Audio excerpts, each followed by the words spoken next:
মাকে জিজ্ঞেস করতাম, মা এই ডাল বড়াটা কেন রান্না করলে গো? মা বলতো, ঘরে যখন কোনো সবজি থাকে না, ডালটা তো সবার ঘরেই থাকে, তাই এটা হচ্ছে অসময়ের বন্ধু। আবার অনেকে শখ করেও খায়, স্বাদ করেও খায়, কিন্তু বেশিরভাগ দেখবি যখন ঘরে কিছুই থাকবে না, তখন এই ডাল, মানে এই ডাল বড়া কিন্তু অনেক কাজে দেয়, আর খেতেও খুব সুন্দর হয়। তো সেই দিনও ছিল এইরকমই পরিস্থিতি, মানে ঘরে কোনো সবজি ছিল না। আর আমাদের বাগানে যেসব সবজি হয় সেখানেও তেমন কোনো সবজি নেই, রয়েছে শুধু লাল শাক। তো লাল শাকটা কাটা হয়েছে, আর দেখলাম ডালও তেমন কিছু নেই। মুগ, মুসুর, মটর তিনটেই প্রায় ফুরিয়ে এসেছে, তাই ওই সবকটার মানে যেটুকু যেটুকু ছিল সবকটা মিলিয়ে আমি হচ্ছে এই রেসিপিটা করব, এবং আমি সেটা ওই শিল নোড়াই বেটেছি। খুব টেস্টি হয়। মা বাড়িতে নেই, কিছু বলেও যায়নি তেমন। দেখছি যে তোলা রয়েছে লাল শাক এবং পালং শাক, মানে ওই ডাঁটা পালং যেটা, কিন্তু পালংটা আজকে আর খাওয়ার ইচ্ছে করলো না, তাই ওই লাল শাকটা কাটা হয়েছে।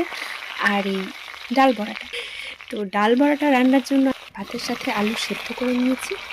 ফোড়নে দিলাম 5 ফোড়ন, গোটা গরম মশলা, তেজপাতা, কাঁচা লঙ্কা। তারপর দিয়ে দিলাম পেঁয়াজ এবং টমেটো, আর দেখুন কি ডাম্বল সাইজের রসুন।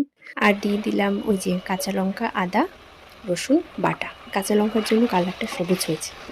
একটু চিনি, লবণ, ব্যাস যেগুলো লাগে আর কি রান্নায়। সব একসাথে কষিয়ে নিয়ে টমেটোটা সেদ্ধ হয়ে এলে ওই যে সেদ্ধ আলু ছিল সেটা দিয়ে দেওয়া হলো। সেদ্ধ আলু দিয়ে ঝোল করলে নাকি ঝোলটা বেশ গাঢ় গাঢ় হয়, তাই এই আয়োজন। আমি এদিকে এত কাণ্ড করছি, মা তো বাড়িতে নেই, কি যে বলবে এসে। যাই বলুক, রান্না যখন দেখবে সুন্দর হয়েছে, ভালো হয়েছে, আর কিছুই বলবে না তখন।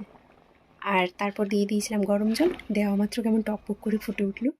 আর তারপর সেই টকবকে ঝোলের মধ্যে ছেড়ে দিলাম বড়িগুলো।